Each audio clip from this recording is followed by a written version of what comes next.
everybody, and I can tell by your response you are as excited as I am to have with us today Ms. Eartha Kitt.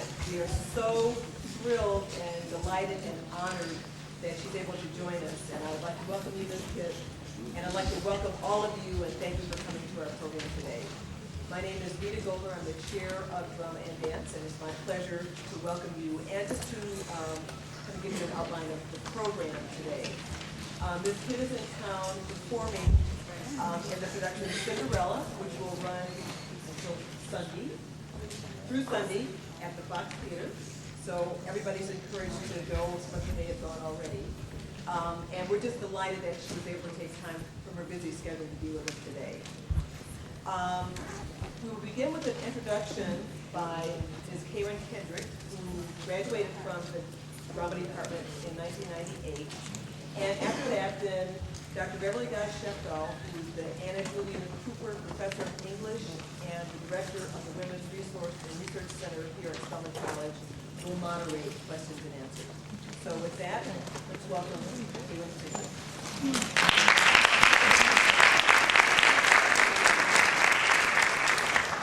Good morning. Good morning. It's so wonderful to be back on the Golden Girls stage, and it is indeed an honor to be here for this particular occasion. Eartha Kitt has an enduring career that has spanned theater, film, cabaret, television, and the recording industry. An international star who has given new meaning to the word versatility. She is one of a handful of performers to be nominated for the Tony Award, the Emmy Award, and the Grammy Award. Born on a cotton plantation in South Carolina, she learned early to overcome adversity brought on by poverty, prejudice, and familiar indifference.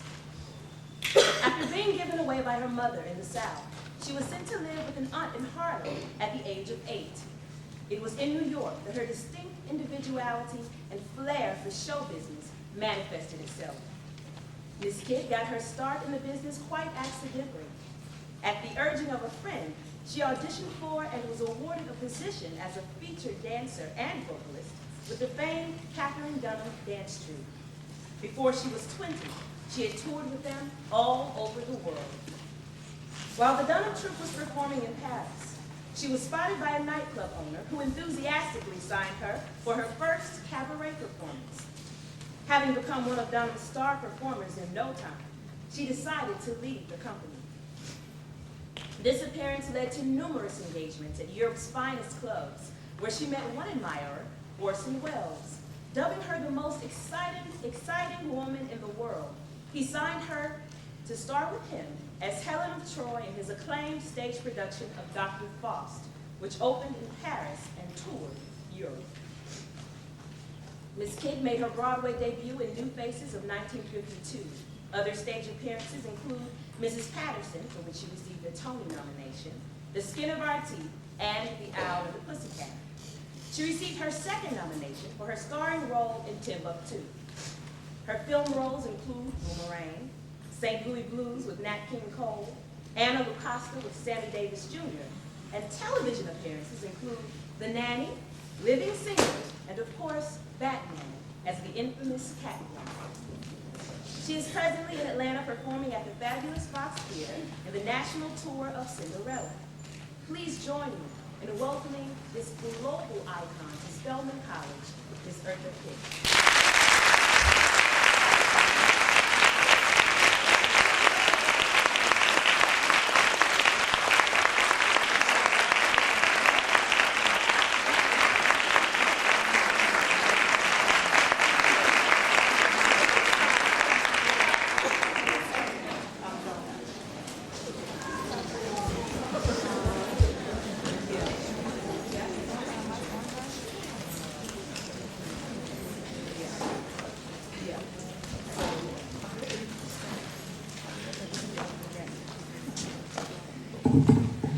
Karen, that was a wonderful introduction. I am very happy as Director of the Women's Research and Resource Center to moderate this conversation or dialogue with Eartha Kitt. And I just want to say one thing before I begin the dialogue with the question, and then we will immediately open it up. As you know, the Women's Center over our 20-year history has had the distinct pleasure of bringing to this campus and co-hosting a number of extraordinary African American women, and certainly Eartha Kitt, in my mind, is at the top of that list.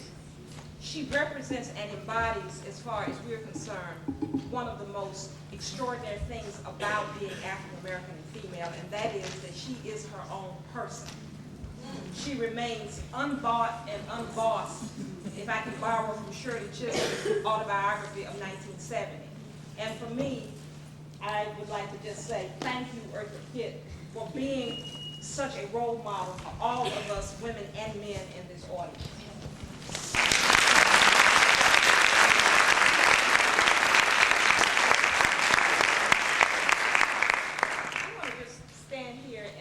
And field the question so that Ms. Kitt can be comfortable sitting where she is. And I would just like to begin by asking you to share with us what have been your most challenging, what have been the most challenging things about your public career over the past 40 plus years, and also what has brought you the most pleasure. Being it, can you hear me?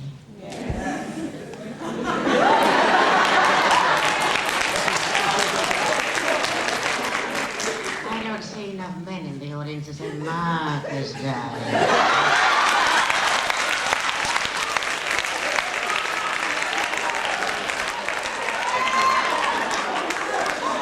There is a man behind the camera, isn't there? And his name is not Marcus, but that has anything to do with it. He's still a man. What was the... I'm sorry, darling. I'm sorry. I had a terrible cold.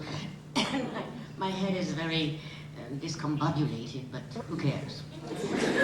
Excuse me. Yes, madam. I'm sorry. What was your question? Your public career over the last 40 years, what has been the most challenging thing about it, and what has brought you the most pleasure? To be able to sustain, and as you said before, not to pay too much attention to those who want to stop you from where you want to go. You are able to cross those lines through intelligence and not by your fists.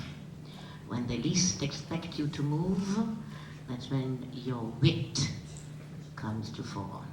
And always with a sense of humor, because I've always carried myself like I have no race, no creed, no color. That's the theater, and that is the world of entertainment. To me, the sports worlds, the writers, the real artists of the world are the ones who are able to cross any borders, as long as you have that education and the ability to think fast on your feet without fists. Go, go, go. Okay, we are now able to take questions literally from the audience. Otherwise, I'll just ask my 10,000 questions. But we would much prefer having questions from the audience. So if you would just stand up where you are, speak where we can hear you, and if the rest of the audience is unable to hear you, I will repeat the question. So when you stand up, tell Ms. Kitt who you are. Okay, way in the back. How you doing, Ms. Kitt? My name is Gary Benson. Yes? I'm kind of directing a piece about you over at Clark for the One Night Festivals. I wanted to ask, out of everything that I could do to make the piece more about you, what would you want to come on the stage about your life? Everything. As a matter of fact, I have written 2 autobiographies. One is called Thursday's Child, and the other one is I'm Still Here. And those are the ones that are being taken as a movie. And I think Toni Braxton, at the moment, is the character of Eartha Kitt. And I hope that it does come about because I adore her. But I think if you read those books, then you will know more about the basic Eartha Kitt, because you can see what color I am, but I don't have to throw it in your face. And I think that's how I have been able to sustain myself as an artist. And I don't like to be cast as a member of a group. I like to be cast as what I am capable of doing. And that is, as I said before, non-racial situations. I can tell you many experiences that I've had getting around those who said, you can't do that. As a matter of fact, as Madame was telling you about me going to have an audition for the Catherine Dunham Company, it was done as a joke because I had gone to the movies and I took a girlfriend from 115th Street and Madison Avenue, and when I went to the factory that I was working in, because it was spring, and when the spring comes, I'm always, this is after I got to New York, of course, through the auspices of my aunt, who turned out to be my mother. And this might can be very confusing sometimes, but anyway, but also very challenging. And so when the time came for me to go to school, it was spring, and I wanted to be worshiping God and the stars and the moon. And I would go to Central Park and watch the budding of the trees and feel so like I did in the South when I didn't have anything to eat because I was given away to a family. And this is the story really of Cinderella, who I was given away because my skin color didn't fit in anywhere.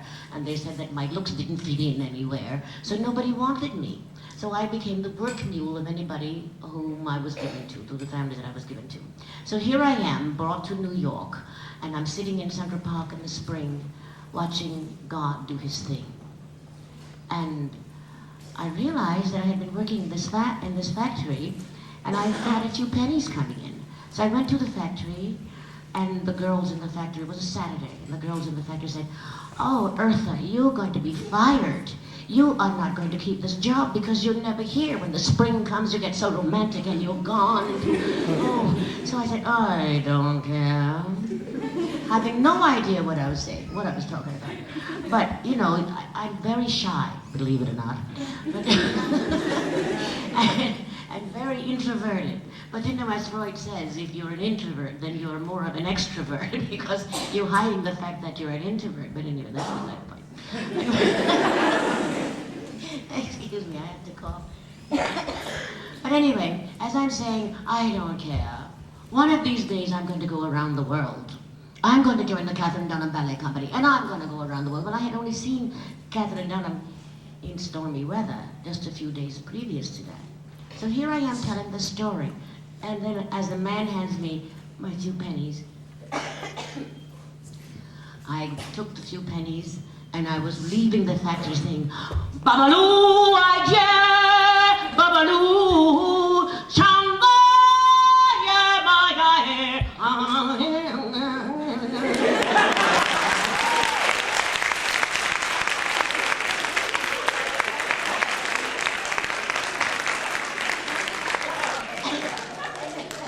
Not knowingly, I went stupidly dancing out of the factory as though I really was going to go around the world. But at the same time, I went to the neighborhood, took my girlfriend Joyce to the movies, and I'm very, very shy, particularly when there is a lot of people, because I'm also, what do you call that, when you have something and you can't breathe? Yes, claustrophobia. So I go to the theater and it's crowded. I don't want to stay in here. And my girlfriend said, "Well, let's just stay and see the stage show." And I think it was Carmen Miranda. And I loved Carmen Miranda, and I loved Lena Horne, and I loved all of these people who did things that made me feel excited, you know. And therefore I said, okay, I'll stay and see the stage show because I loved Carmen Miranda. And then the people started coming and going, and I thought, I better get out of here. And I had gone to the New York School of Performing Arts through the auspices of my school teacher at PS 136 in Harlem. And it was not to get into the theater, but to make me talk. I didn't talk when I was a kid because I didn't want to attract attention to myself. I was always hiding with the animals and the dogs and the cats and the birds and in the woods, and whatever the dogs and the cats and the birds were eating, I thought it was okay for me to eat too. So that's how really I survived as a kid when I was given away. So at any rate, I stayed to see the stage show, and I said, I've got to get out of here, I've got to get out of here, I've got to get out of here. So we went out to the sidewalk. And there was this girl who came to me, and she's looking at me, and she has a whole list of this stuff that was on the paper. And she says to me, can you tell me where the Max Factor makeup shop is? And I looked at her, and I said, you're such a pretty girl. Why do you want all this makeup? And she said, no, it's not for me.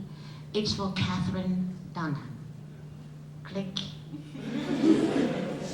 Okay. I'll tell you where the makeup shop is. if you introduce me to Miss Catherine Dunham, because all I wanted to do was meet her. So we did. We get to the school, Miss Dunham is having auditions, and the drums are going pom pom kong kong kong kong kong kong kong. So I felt very good about that, because I knew about that in the streets of Harlem, because we used to have street dances, and I was the best Roomba dancer in the neighborhood, I'll have you know. So therefore, I knew what was going on as far as the movements were concerned. So somebody dared me to get into the class. So I took the dare. Somebody threw me a rehearsal comment. I got into the class, followed the teacher, and I won a full scholarship. That's how I really got into show business. And therefore, that's what I'm talking about. You go, go, go. Even though I'm terribly shy, I do believe in taking chances. And the chances that I have taken in life were constructive chances that led me to where I am today. And everything that I have done, well, not everything, but a lot of the positions that I've gotten in is because somebody said, no, you can't do that. Oh, really? Let me try it. I think I can, but you can't unless you try it. Like somebody said to me, you're not a writer, but we want you to write your autobiography, so we'll get you a writer. And when I got to a writer, he said to me something about, he wanted to know the negative side of everything. How many men have you had in your life, for instance? They're still asking me that question. And I'm 74 years old.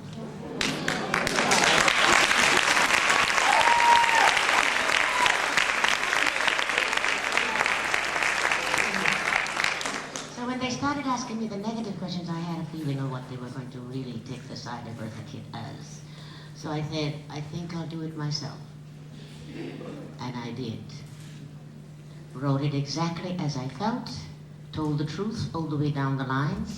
There were a few things I had to leave out, of course. But because of obvious reasons, the people that I was talking about particularly were still alive at that time, and we would have had a libel suit. So that's why a lot was left out in the side of things that they didn't want to talk about.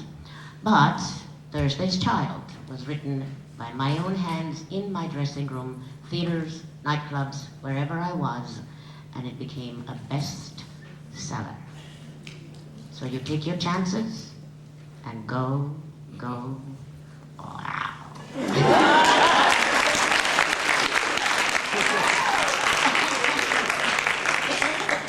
me just tell you that Miss Kitt is also working on another book with her daughter, Kitt, called Down to Earth. Down to Eartha.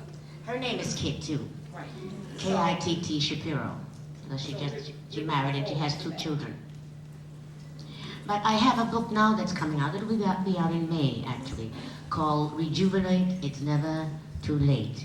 Because I never also believed that when a doctor told me at the age of 40, 50, and 60 that I couldn't do what I wanted to do physically, I said, I'll try it. And I did it. And until this day, I am in the gym practically every day because I do believe in keeping physically fit and mentally alert.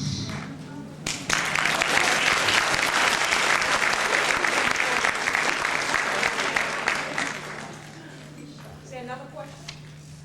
Right here. Hi, my name is Deanna Griffiths. I was wondering if you could elaborate more on your experience with the Catherine Dunham Company and the whole process of traveling abroad with the company. Oh, my experiences with the Catherine Dunham Company, it was very interesting too. Fascinating. Well, every moment of my life is very even extremely interesting. Even the lows of my life have been fascinatingly interesting because that's when I became even more mentally alert in order to survive. Because when you're down and you start getting depressed about whatever you feel the reason is, you can find within your own self that there is an energy there that will carry you where you really want to go. As long, and I keep saying this, it's emphatically, positively stood in my mind that with your education and your savvy, your intelligence is what carries you where you want to go. When I joined the Catherine Dunham Company, I was also trying to, I suppose, get away from my aunt, because my aunt was, or my mother, whomever she was, whichever, it doesn't really matter. But she was a lovely woman, very Cherokee looking, because we are supposed to be related to the Cherokees also, and very, very beautiful. And living in New York, this very majestically, fantastically looking woman, she had men friends. Not, I mean, she wasn't a promiscuous person, because she was also a church-going person, and she believed in discipline and the Ten Commandments and all that. But she did have men friends, and I felt I was in her way. And I felt that I didn't want to be in anybody's way. I wanted to be responsible for myself. So when this opportunity came along for me to be with the Catherine Dunham Company, and they offered me this scholarship to be there, and they offered me $10 a week, and I was making $65 a week in the factories, but the $10 a week also gave me a feeling that I could have something to sustain myself on, as well as get into a unit, like a little family unit, and be somewhat protected. And that really is basically, I think, psychologically what was in my mind, and not wanting to be in my aunt's way. So I decided that I would go with one of the girls in the company who offered me a room in her mother's apartment in New York on Convent Avenue.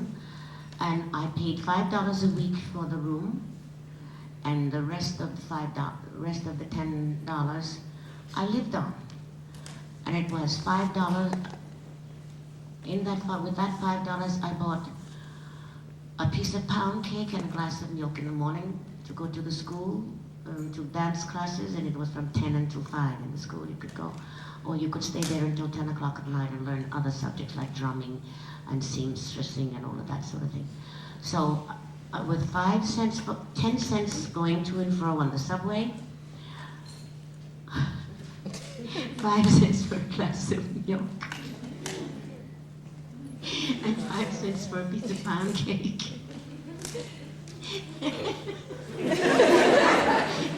Now, to me, when I look back at it, it's hysterically funny, because you kids are getting like $25. No, I won't say you. But I know that my grandson, who is only 10 years old, his father gives him $5 a week just to spend on anything he wants. And I said, $5 a week, that's an awful lot of money for a 10-year-old kid. At least to me, it was $5 a lot of money. In those days, I know the $5 was worth much more than it is today. I get the message from what you're thinking. And then at lunchtime, I would buy maybe a hot dog, because a hot dog was 5 cents. And maybe in the evening, I would be able to afford hamburgers were 10 cents. And with the hamburger, I had a ball.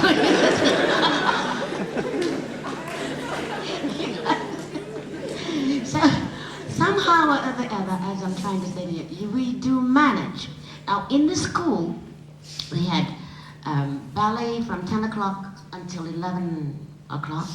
Then we had Dunham technique, which is the kind of dancing that you see today, which is Afro movements, more or less. And then we go to lunch, and then we come back at 1 o'clock, and we take another Dunham technique, and then we take another ballet class, and by that time, it's maybe 5 o'clock, and you can go home. But there were other things going on in the school. I could learn drumming, so why shouldn't I stay and do that? And there was also somebody, Mr. Pratt, who was Miss Dunham's husband. He was in the school because it was a big school and had bigger rooms where he would make the costumes. So why shouldn't I learn that? And then there was a gentleman from Haiti who was a drummer, and he was teaching patois, French. So I said, why don't I do that? Because I think the more you try to achieve intellectually, the further you can go in life. So I stayed. Besides, I didn't want to leave the school because I had no place to go except this crazy room that I was rooming with my girlfriend. And it was very comfortable there. But here again, I didn't want to be in anybody's way. So I stayed in the school and learned everything that I could until they actually said, you must go home now because it's 10 o'clock at night. But that went on for about 3 or 4 months. And then we would put in a show, and I think the first show was Blue Holiday with Ethel Waters, Willie Bryant, and Catherine Dunham, of course, and I don't remember whom the other actors were. But Josh White, who was one of America's great Afro-American balladeers with a guitar. Now here we are on the stage, and we have sand. It's on the beach. And we're supposed to be hula dancers. So and Ethel Waters had a boyfriend who was a tap dancer. Because you can't imagine what's coming up. His name was Archie Savage. So one day, Ethel Waters walks out on the stage and she says, "Get those," 4-letter word she used, "get those off my stage." And out walks Archie Savage on the beach, on sand. How can you tap dance on a beach?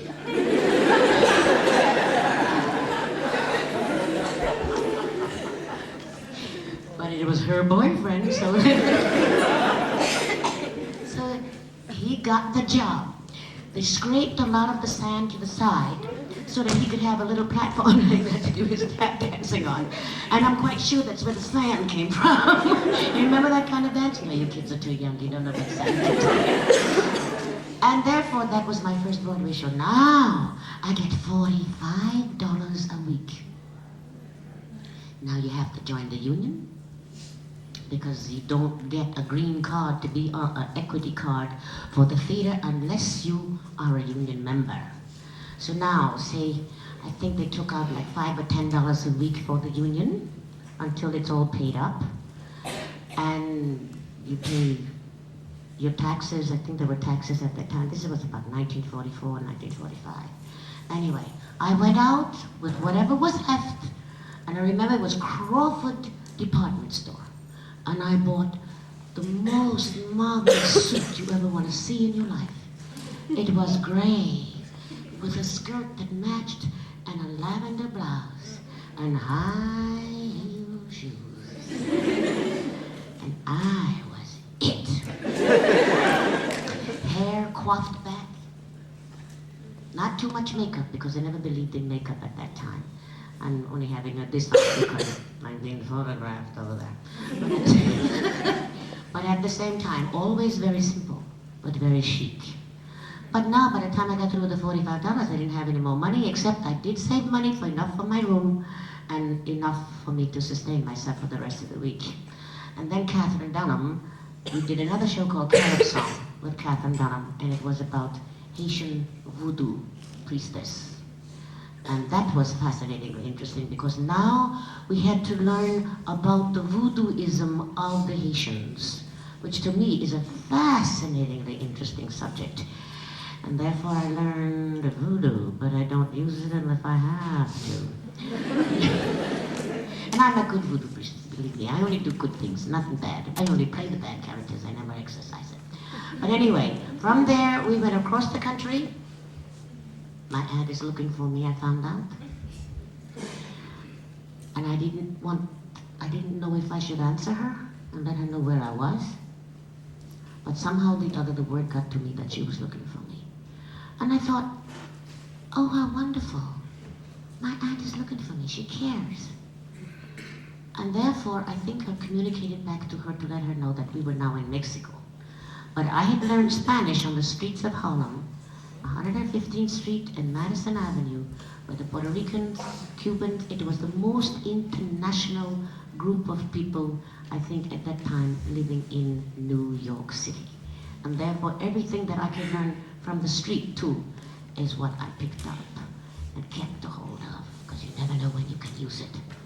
So now when we get back to New York, we are asked to get our passports in order to go to Europe. And I wanted to go to Europe, but I didn't know if my aunt would write or go to the Department of Passports for me to go. And within 10 days, a woman who never really held me in her arms and who never told me that she cared. But I had felt that from the time I was born. Oh God, I could remember. But I was beginning to feel that she cared, because she did get my passport, and she did get me a suitcase, and she did buy me clothes that were decent clothes. And when we got to the boat, the Kitt and Dunham Company, here we go to Europe with the Dunham Company, and she was saying goodbye to me. For the first time, she held me in her arms and said, "I'm afraid I will never see you again." And I didn't exactly know how to take that, because she had never shown any affection for me. Even to the day that I was into Salem Methodist Church choir. And the choir did Snow White and the Seven Dwarfs. And I played Snow White. And I sang the little songs. And she had made me a costume exactly like the one that we saw in the cartoon movie, animated movie. And when it was over, she had come to the church to get me. And a lady walked up and she put her hand on my shoulder. And she looked up at my aunt, who was very tall. And she said, "You should be very proud of your child. She was born with the hand of God on her shoulder." I never forgot those phrases, that phrase. I never forgot that feeling. But I do remember wanting my aunt now. Maybe she will realize that I'm not a worthwhile girl. Maybe she will realize I'm not going to bring her shame, because I was coming into my womanhood. And it was always, "You're going to bring shame on me one day, da, da, da." You know how that is. And anyway, I now thought I was going to be accepted.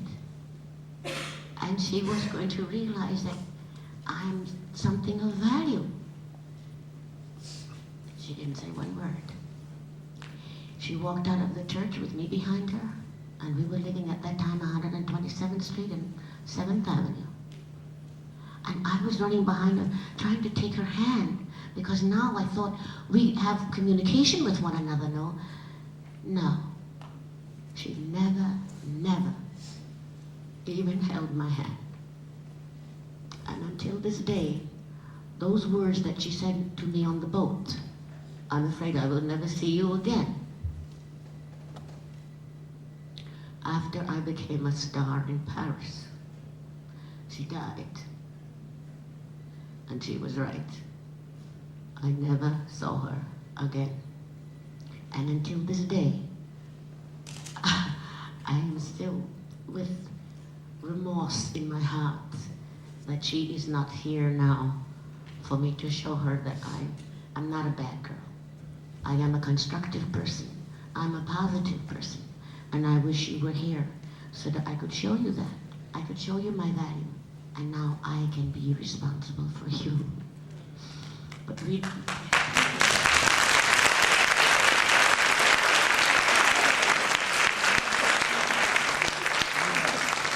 those are the kind of stories that the gentleman asked me about. That those are the stories that I feel when we are in positions that we feel we cannot get out of.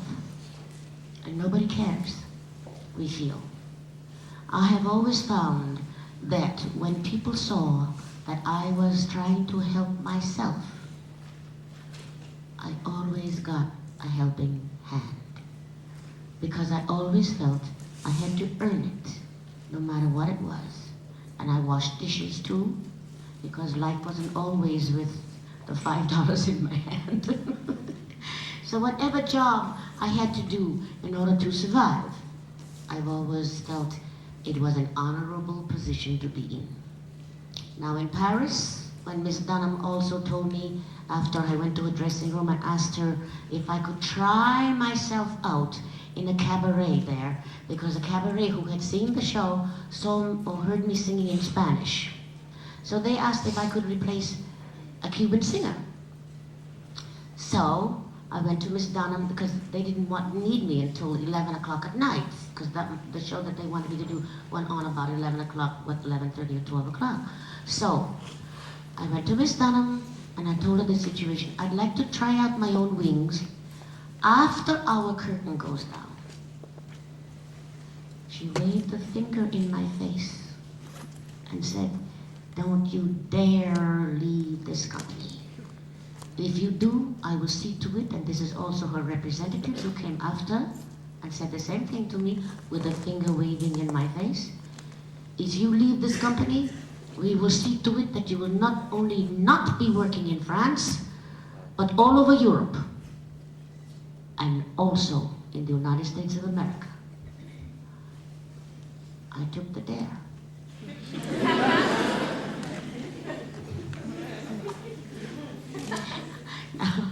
I thought, well, Miss Dunham called a meeting in between acts, a Saturday matinee, and she made an announcement that Kitty is leaving the company, and I'm afraid we have to get her replaced right away. Now the union says, if you give 2 weeks notice, you have 2 weeks to work it out. Right? No. Catherine Dunham said, out immediately, no future in this company for you. They had to have 5 people replace me, and I'm very happy about that because it shows the power of the position that you had while you were there, and that's why I was being dared, because they had to have 2, 3, 4 people in order to take my place, because I was a singer, I was a drummer, I was a rehearsal pianist, I was a translator, and I was a dancer.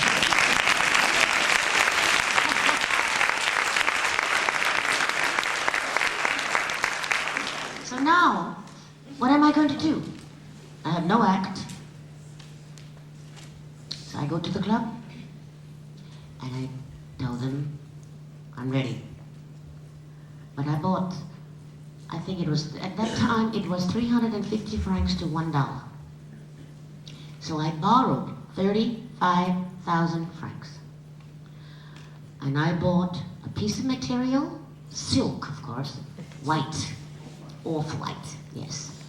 And knowing how to sew, you never know when something is going to come in handy. I stayed up all night long and I made the most gorgeous sarong type dress you'll ever want to see in your life. And I bought a Christian Dior silk rose, smack bang on the left hip. High heel shoes, red. And when I got to rehearsal, the conductor says to me, "Where's your music?" I said, "I don't have any." He said, "Well, what are you going to do?" I'll think of something. Which has always been a thing in the back of my mind. Don't panic. I'll think of something. So I sat down in the cabaret listening to the orchestra. So now the numbers that he was playing for his dance program that evening, because we danced with one another in those days, if you can remember that.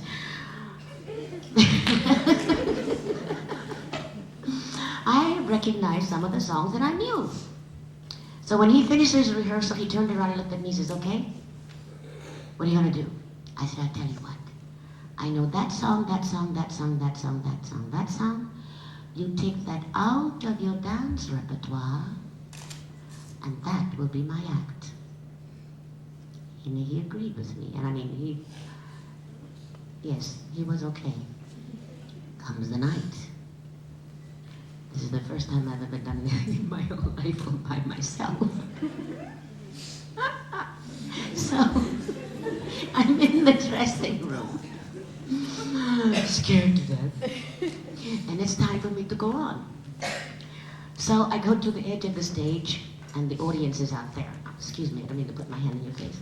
So the audience is on this side, and the band is over here. So I'm standing there, absolutely frozen. And then somebody pushed me out on the stage, and all of a sudden, I realized that my thigh was showing through my sarong dress.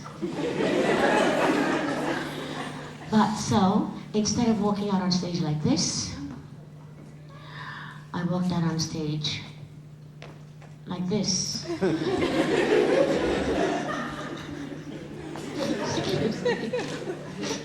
Then I get to the microphone. I can't remember one word of it. That's all I was to say. Okay, what do I do? So, I'll think of something. I stood there like a frozen statue, with the body absolutely erect. Stand tall when you're in trouble.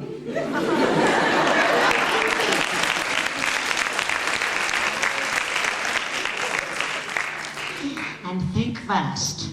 So while I'm thinking, oh, what I'm supposed to be singing, I'm standing there very correctly. And you know, Latins in general are relatively very noisy with the knives and the forks because, as we all are, we paid so much money for this meal, we're going to eat it no matter what's happening on the stage. So therefore, I'm standing there and the knives and forks are going and people are talking to one another, and I'm thinking, what am I going to do? What am I supposed to say? Etc. The brain is going like a bat out of you know where. And all of a sudden, everyone stops. As though to say, that lady is standing in front of the microphone, I think she's about to say something. Now everybody gets very quiet. That scared the devil out of me because now I have to do something. But I still stood still. Silence. I was silent, they were silent, nothing happened. And all of a sudden, I think I started to talk. I don't remember what I said, or how I got into the position where now I can remember what I'm supposed to be singing. And I think my stomach is going in butterflies, like butterflies, in the wrong direction. Until the time I got to a point where I had confidence in the voice, that it wasn't going like that anymore, I started to sing. But after I started talking, and they got very quiet, and then I started to move, and I love to work to men, as you know, teasing them. As a matter of fact, Denzel Washington came to my show at the Carlisle Hotel recently, and he was sitting ringside, and I started to tease him, and he was with his wife.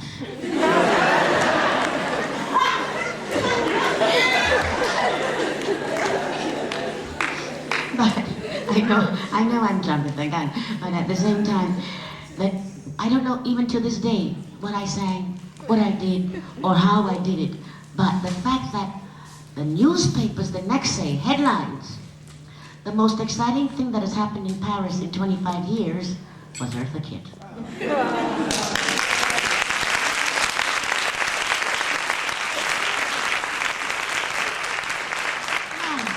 So, like I say, when you don't know what to do, you stand still. What do you call that?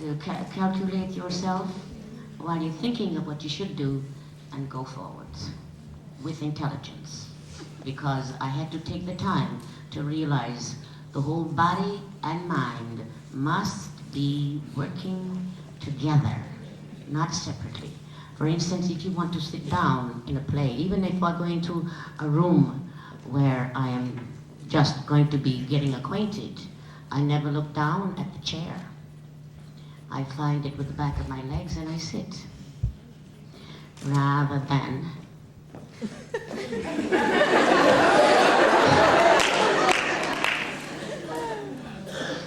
and even no matter what you look like, the beauty of the matter is grace. Grace.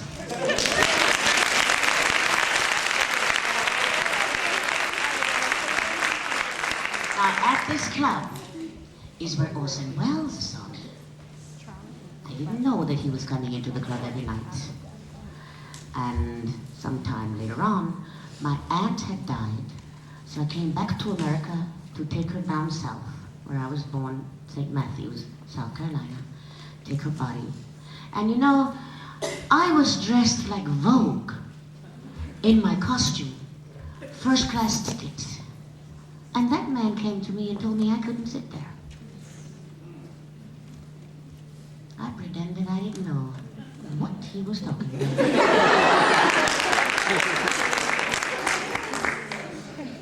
And when I got to the end of the line where we were supposed to take my aunt at St. Peter's Church in South Carolina, everybody was down at the, where the Negroes are supposed to be to get off the train.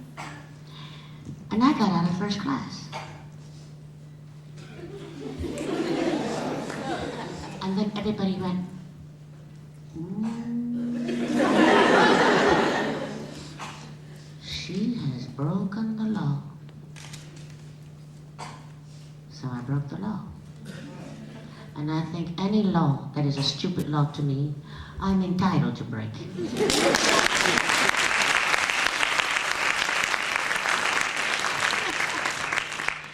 So now I didn't have enough, oh well, Josh White, who had been in the show with us, one of my first Broadway shows, he had gotten into trouble with the communist thing and all of that, so forth and so on, because he went to Washington and said that Barnaby Conrad, this is through the auspices of his manager, told the committee, about the anti-American committee. That's when I came back to America, but anyway. He was in trouble with that situation, and my aunt had left me $10,000 in the bank. And she was a maid at the New Yorker Hotel, and I used to work right along with her when she was working there. And I took the $10,000, or as much as Josh White needed to help him get out of his financial situation. And I had just enough money to get on a boat to go back to Paris, because I was very uncomfortable. I didn't know anybody in America at that time, and I had become famous in Paris, and I didn't know how to get myself back into the theater or the nightclubs in America. So I thought I'd go back to Paris, because they said, whenever you come back to Paris, you always have a job at that club. So I figured I'd go back to Paris, and I had just enough money to buy myself a first-class ticket. I got a cabin in the boat. And I was always dressed like, because I was the best dressed pauper in Paris. Because Jacques Fath, Pierre Bellemare, Cartier, tous les hommes comme ça, couturiers, they always called me, found me somewhere in Paris, wherever I was, and they would ask me to come to pick up these, if I wanted to wear the clothes that they could not get rid of. So, honey, I was highly dressed. No money in my pocket, but I looked great. So I did this on the boats. And so everybody was wondering, who is this beautiful creature? So they asked me to sing one night, and I did. And when I got back to Paris, I went, no money, now remember that. I went into the most expensive hotel in the world, Plaza Athénée, just off the Champs-Élysées. Not knowing what I was going to do, or if I really was able to get the job back at the Carols. But I took my chances. I'm not asking you to do that, because, in those days I got away with it, but in these days I don't know if you can or not. But at any rate, I bought a suite. A bedroom and a living room, salon. Thinking, what am I going to do? I'll think of something. The next morning, believe it or not, because when you go into Paris in the celebrity newspaper, they always say who's in town. And I was now very famous in Paris. So in the newspapers, in the celebrity column, it told where I was. The next morning, the telephone rings. And it's an ex-Dunham dancer, Jesse Hawkins. I will never forget him. He said, Orson Welles is looking for you. Oh, sure. Who's going to believe that? And he says, well, if you don't believe me, I'll come to the theater, and I'll come to the hotel and take you to the theater. So I did. I went to the theater. Mr. Welles was not there.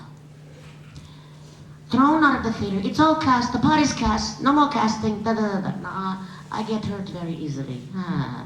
So anyway, we leave the theater, and Jesse and I are walking away, and there is a Bentley there.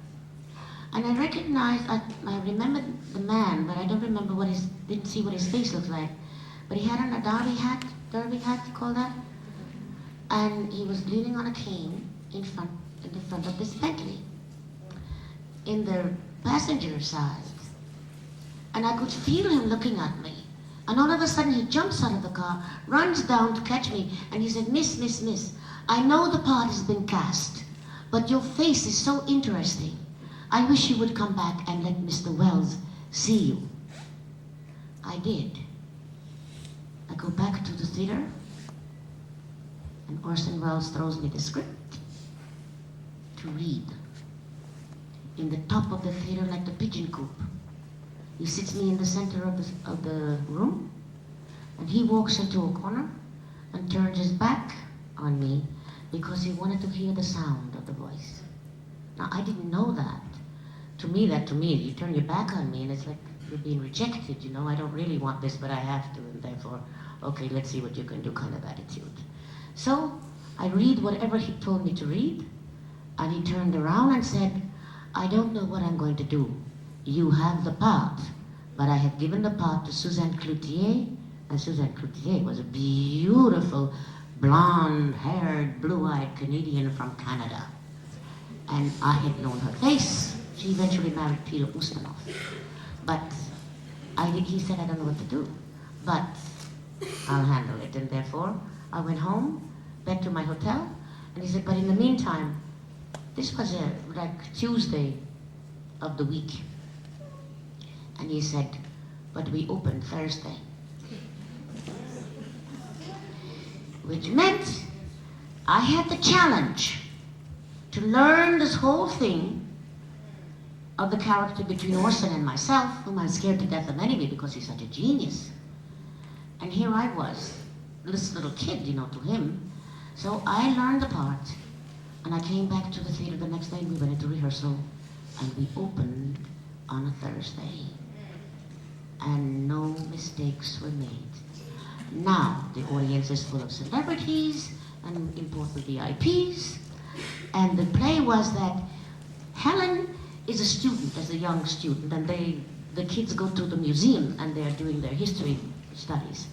And Mephistopheles statue and Faust statue are very prominent.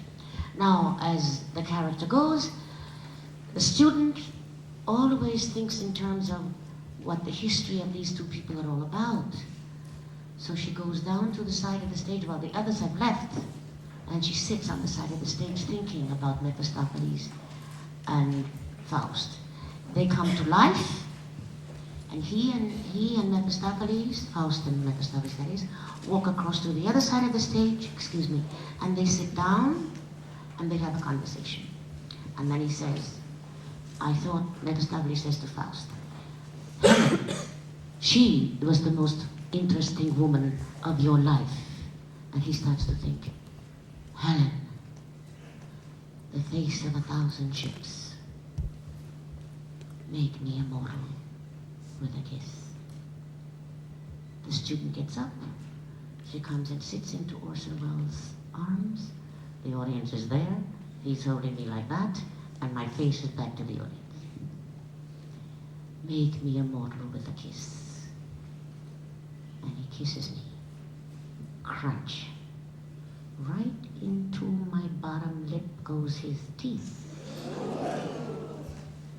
He bites me to the point of blood coming down my chin. Now I can't get away because he's holding me so tight. And the next thing, the curtain comes down, I have just enough time to run off stage, get an apron, come back and sing a song written by Duke Ellington and Orson Welles. Hungry little trouble, damned in a bubble, yearning to be or be free, as the blood is coming down my chin. And I'm wiping myself with the hem of the apron so that the audience doesn't see that I'm bleeding. And I finish the show. Finally, the face is swelling up like nobody's business.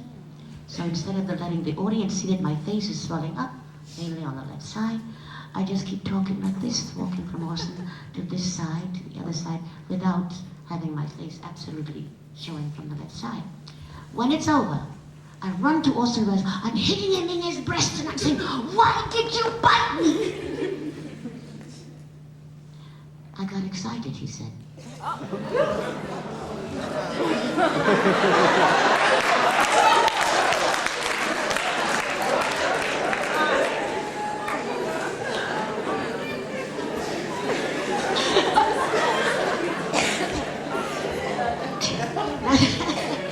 And it was so funny to me, but of course I couldn't hold anything against Orson Welles, so we became very good friends. And when we parted in Brussels, he said that, he called me to his room and said, "I want you to know that I have to go now and finish the film Macbeth," I think he was doing at the time.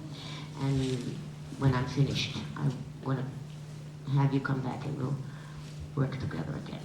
And he wanted me to do one of those Shakespearean things, but in the meantime, it didn't happen. I returned to America and became whom I am.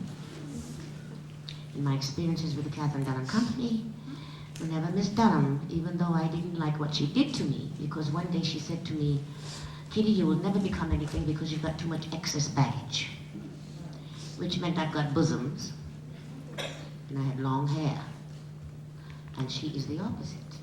Such a beautiful woman, but still with this feeling that if you don't have a lot of hair on your head and you don't have bosoms, that you're not an attractive woman. So she was putting all of us down who were endowed with the gifts of God. And I said to her one day, "Miss Dunham," this was in Mexico, "Miss Dunham, you knew that before you got me into the company. Why are you telling me this now?"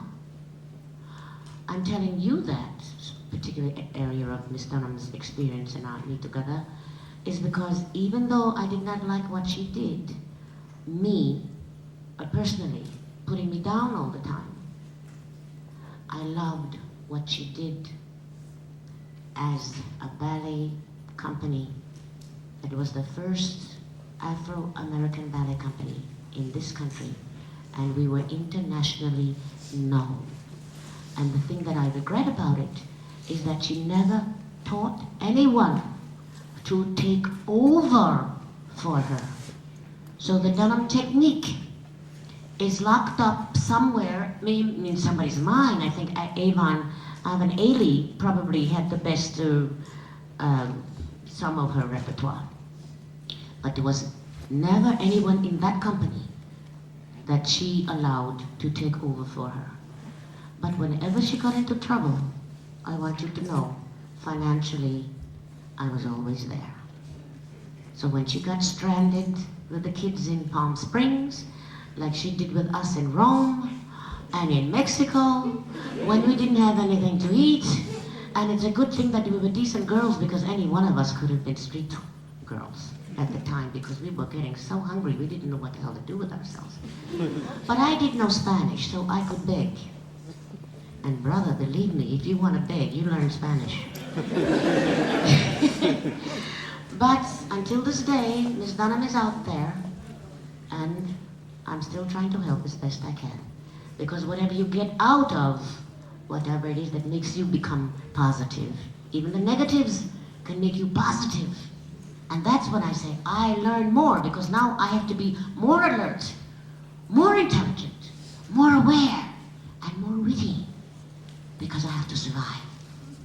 And I want to survive on my own merits. And I insist upon doing that until the day the gods decide to take me away. And if the gods take me away, believe me, I'm going to be lying on my chaise lounge with my heels.